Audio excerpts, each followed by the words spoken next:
Hey guys, welcome back to another video.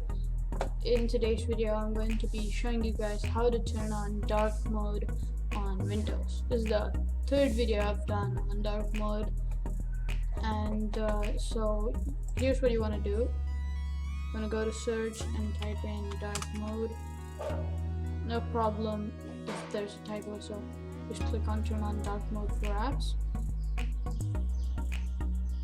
And once you're here, so generally you're going to come into colors from personalization, and here you're going to choose your color, which is going to be dark, or generally it's on custom.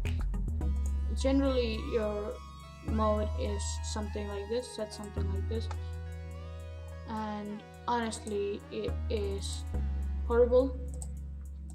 So all you have to do is choose your default app mode to dark. Once you've done that, everything looks pretty new, looks pretty fresh. That's how you can turn on dark mode for Windows. Thanks for watching this tutorial.